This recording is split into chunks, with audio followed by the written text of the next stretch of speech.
안녕하세요. 반갑습니다. 형식 논리의 기본 개념들, 앞전 영상에서 명제와 논증, 그리고 논증의 구조를 살펴봤습니다. 명제는 질일치를 갖는 문장이라고 말씀드렸고, 논증은 명제들의 집합이라고 말씀드렸습니다.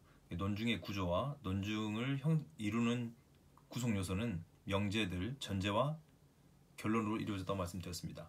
그러면 이런 방식을 통해서 연습 문제를 한번 풀어보겠습니다. 그 전에 인생의 임무는 말씀드린 것처럼 내가 스스로 생각하는 것을 중단하고 생각하는 일을 남에게 맡겨두는 것은 바람직하지 않습니다. 여러분이 참과 거짓인지를 스스로 생각하셔야 됩니다. 남이 판단한 참과 거짓을 받아들이는 게 아니고 스스로 판단하고 생각해야 됩니다. 그리고 이 논증이 참인지 거짓인지 타당한지 부당한지를 살펴보겠습니다. 연습 문제로 들어가 보겠습니다.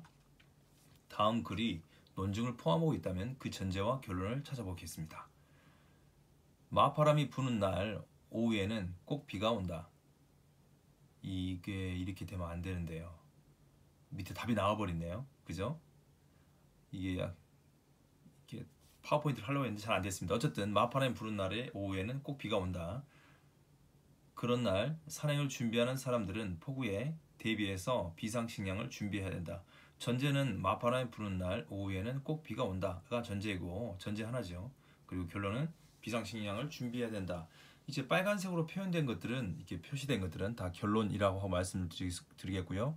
검정색으로 표현된 것은 다 전제들이라고 말할 수 있겠습니다. 그러면 연습 문제 2번을 한번 풀어보도록 하겠습니다. 달이 지구로부터 달아날 수 없는 것은 지구에 달맞이 꽃이 피었기 때문이다. 지구가 태양으로부터 달아날 수 없는 것은 이제 막 동그라미를 내버린 해바라기 때문이다. 아침에 눈을 뜨면 세상은 나비 한 마리로 내게 달려온다. 내가 삶으로부터 달아날 수 없는 것은 너에 대한 그리움 때문. 지구가 나비 한 마리를 감추고 있듯 이 세상이 내게서 너를 감추고 있기 때문이다. 여기는 어디가 전제고 결론일까요? 자세히 보니까 시입니다. 시에게는 전제와 결론이 없습니다. 그냥 시는 운이적 표현으로서 쓰고 있는 거죠. 이런 것은 전제와 결론이 없고 그냥 시적 표현입니다. 시적 표현은 앞서 본 영상에서 말씀드린 것처럼 논리 외적인 방식으로도 사람을 충분히 설득할 수 있다고 말씀드렸습니다. 전제와 결론이 없는 시 문장이었습니다.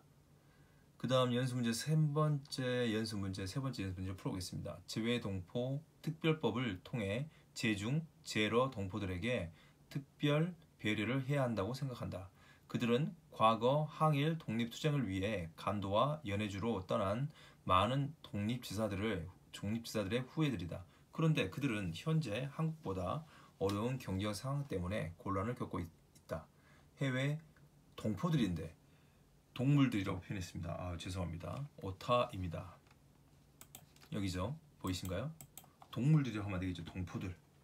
제가 쳐놓고도 헷갈립니다. 동포들을 위해 특별법까지 만드는 마당에 그들에게 빚진 마음을 갚을 때가 왔다고 본다.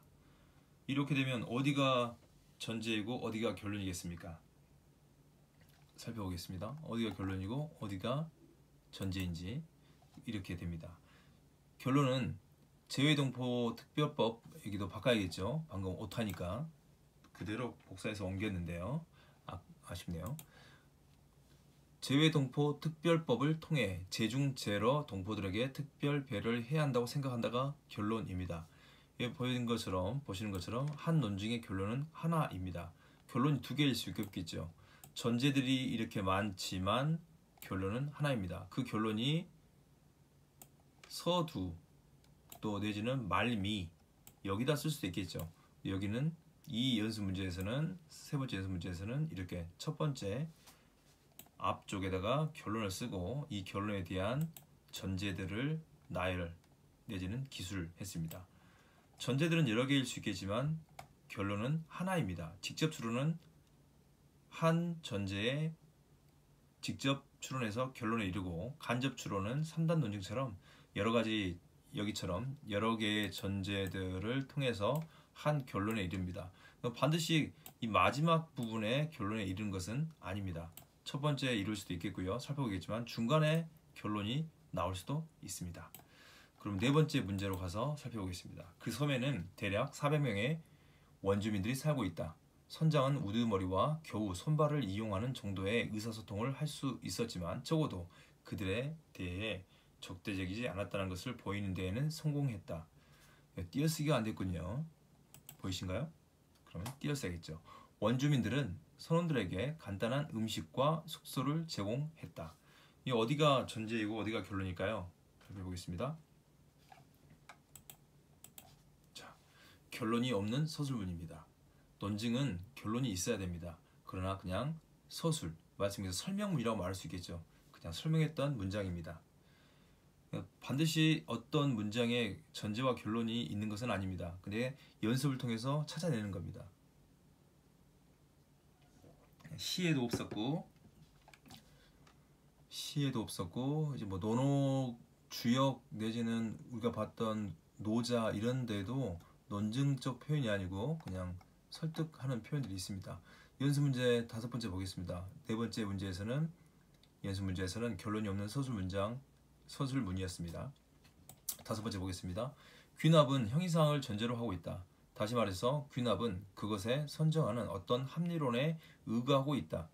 우리의 호소를 들어줄 역사라는 것이 있다고 확신하지 않는다면 역사의 호소를 합리적으로 정당화할 수 없다.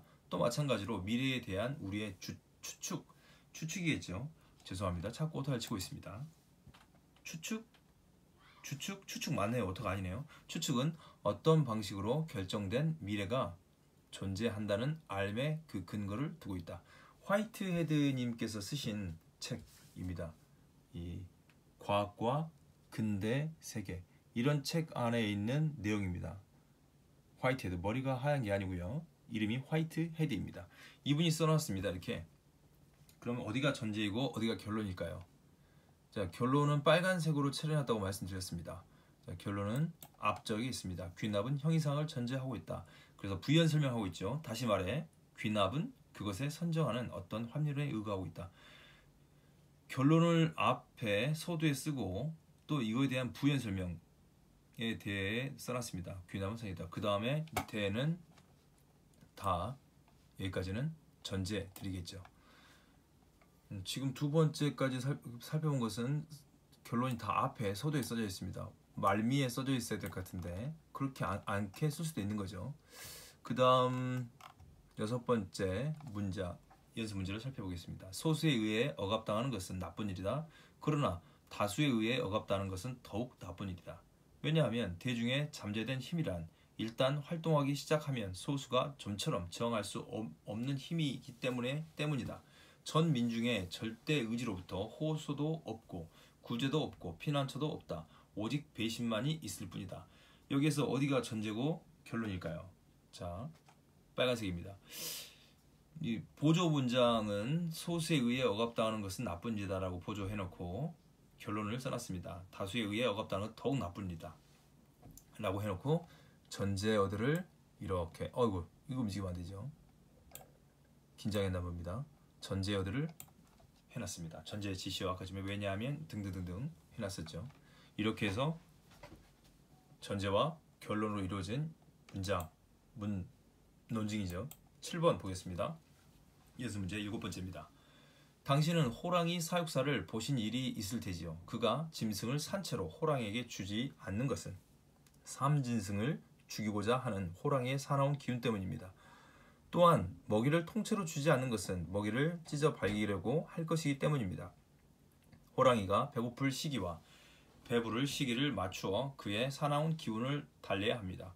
호랑이와 사람은 다른 종류임에도 불구하고 호랑이가 양육하는 사람에게 순종하는 것은 그의 본성대로 사육하기 때문입니다.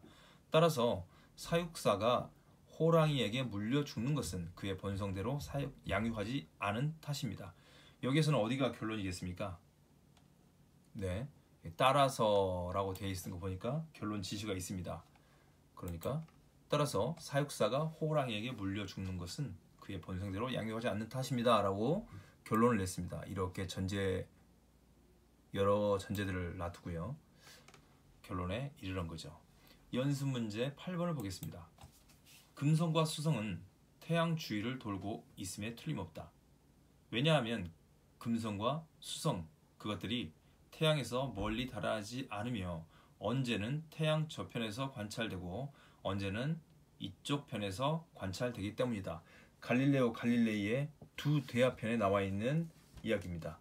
이 번역이 돼서 나왔습니다. 책이 이렇게 대화 갈릴레오 갈릴레이 지구가 도느냐 태양이 도느냐 써져 있습니다. 천동설과 지동설 두 체계에 관하여 대화를 나누고 있습니다. 이 책에서는 총 4일간의 대화를 하고 있습니다. 근데 금성, 수성이 태양 주위를 도는지 아니면 어떻게 도는지에 대해 관찰을 하고 있습니다. 여기에는 결론이 어떻게 나오겠습니까? 굉장히 재미있는 책입니다. 대화 읽어보셨으면 좋겠습니다. 갈릴레오 갈릴레이 이 안에서 여러 가지 내용들이 있는데 그건 다음 영상에 올리겠습니다. 굉장히 재미있는 흥미로운 내용들이 많이 있습니다. 금성과 수성은 태양 주위를 돌고 있음이 틀림없다. 여기가 결론입니다. 그리고 전제 지시가 왜냐하면 이렇게 돼 있었으니까 이렇게 할 수 있겠습니다. 9번으로 넘어가겠습니다. 연습 문제 9번. 자, 피라미드와 스핑크스 그리고 다른 왕릉과 사원들을 갖고 있는 이집트의 1년 관광 수입은 보통 1억 불 정도 된다. 그러나 올해 수입은 4천만 불 정도에 불과할 것이다. 영국이 자기 나라의 관광 여행자들에 대해 엄격한 통화를 가하고 있고 서독은 지금은 독일이죠. 서독은 자기네 정부가 이스라엘을 인정했다고 카이로가 외교 단절을 선언했기 때문에 서독의 휴가객들은 이집트로 가지 말 것을 권하고 있고 엄청나게 돈을 써대는 미국인들은 삼류 호텔과 지저분한 서비스와 나쁜 음식에 길들여져 가고 있기 때문이다. 이 연습문제 9번의 결론은 어디겠습니까? 여기입니다. 올해 수입은 4천만 불 정도가 불과할 것이다. 그리고 위아래로 전제문들을 이렇게 기술해 놓았습니다. 이 연습문제 10번째로 넘어가겠습니다. 우리의 논증이 공적인 문제에 대한 것이든 또 다른 문제에 대한 것이든 우리는 우리가 말하고 논증하려는 주제에 대해서 전부는 아니라도 조금은 알아야 한다. 그렇지 않으면 우리는 논증을 만들어낼 아무 재료도 갖고 있지 못한 셈이기 때문이다. 아리스토텔레스의 수사학에 있는 내용입니다. 여기도 번역되어 있습니다. 수사학 이런 책이 있습니다. 아리스토텔레스 이건 3권으로 이루어져 있습니다. 이 책에 나와 있는 내용입니다. 여기에 결론은 어디일까요? 찾아보겠습니다. 자, 우리는 논증을 만들어낼 아무 재료도 갖고 있지 못하기 셈이기 때문이다. 여기서 때문이다 했으니까 전제 지시처럼 보이겠지만 그렇지 않고 결론이라고 말할 수 있습니다. 네. 잘 살펴봐야겠죠. 11번째 연습 문제로 가겠습니다. 나는 15살에 학문의 뜻을 두고 30살에는 독립했고 40살에는 유혹에 속아 넘어가지 않고 50살에는 하늘의 뜻, 천명이죠. 하늘의 뜻을 알게 되었고 60살에는 남의 말을 순순히 듣게 되었고 70살에는요. 삶이 아니고 뭐 삶도 마찬가지지만 오타 죄송합니다. 70살에는 마음에 따라 행동하여 법도를 넘어가지 않게 되었다. 노노의 2편 위정 지난번에 읽었었죠. 여러분들 노노 2편 위정에 있는 말입니다. 여기는 어디가 결론이고 어디가 전제일까요? 그렇습니다. 살펴본 것처럼 동양 철학에는 전제, 결론, 논증을 하지 않습니다. 그냥 기술하는 거죠. 설명하는 겁니다. 이렇게 해서 여기에는 11번 연습 문제 11번에는 결론과 전제가 없습니다. 이런 방식으로 설득을 할 수도 있는 거죠. 12번째 문제로 가겠습니다. 젊은 후배들을 두려워해야 한다. 장래에 그들이 오늘의 우리만 못하리라 할 수 있겠는가? 그러나 40, 50이 되어도 이름이 나지 않으면 역시 두려워할 것이 없느니라. 아유 정말 노노에 나와 있는 이야기입니다. 그쵸? 노노 그때 봤던 거. 여기도 노노 제9편 자한에 나와 있는 이야기인데 결론과 전제가 없습니다. 그냥 이런 방식으로 설득하는 겁니다. 한 문제 더 먼저 보겠습니다. 마지막 문제로 12번째 문제를 한번 살펴보겠습니다. 과학, 기술, 문명의 유입으로 원시 문화 현상의 단절을 우려하는 사람이 많다. 그러나 그러한 단절이 외부의 강제적 힘에 의한 전적인 소멸이 아니라면 사실상 우려할 만한 것이 아니다. 문명은 끊임없이 이거 또 못하죠. 보이시죠? 끊임없이 어떻게 써야 됩니까? 이렇게 써야 되나요? 끊임없이 갑자기 생각이 안 납니다. 어쨌든 놔둡시다. 그냥 끊임없이 갑자기 생각이 안 납니다. 제가 이걸 영상을 찍을 때 롱테크로 갑니다. 끊임없이 갑자기 생각이 안 나요. 죄송합니다. 여러분들이 아시면 댓글 남겨주세요. 문명이 끊임없이 변화하며 그것이 문명의 본성의 하나이기 때문이다.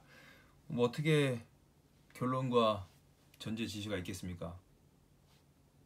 끊임없이가 갑자기 생각 안 나네요. 자, 결론은 이렇게 말할 수 있겠습니다. 결론은 이쪽입니다. 그러나 그러한 단절이 외부의 강제적 힘에 의한 전적인 소멸이 아니라면 사실상 우려할 만한 것이 아니다. 이렇게 되어 있습니다. 이 밑줄이 이렇게 빨간 불이 써졌는데 어떻게 해야 될지 갑자기 생각이 안 나서 제가 만들었음에도 불구하고 제가 생각이 안 납니다. 원래 인간은 그렇습니다. 실수하는 동물이고요. 그 실수를 바로 잡고 더 성장해야 되는 거죠. 여러분이나 저나 마찬가지입니다. 이렇게 12번째 문제까지 풀어봤습니다. 전제와 결론에 대해 살펴봤고요. 사실은 영상을 올리면서 동영상도 보고 만약 대면 수업을 한다면요. 노래도 듣고 그러는데 그렇지 못하고 있습니다.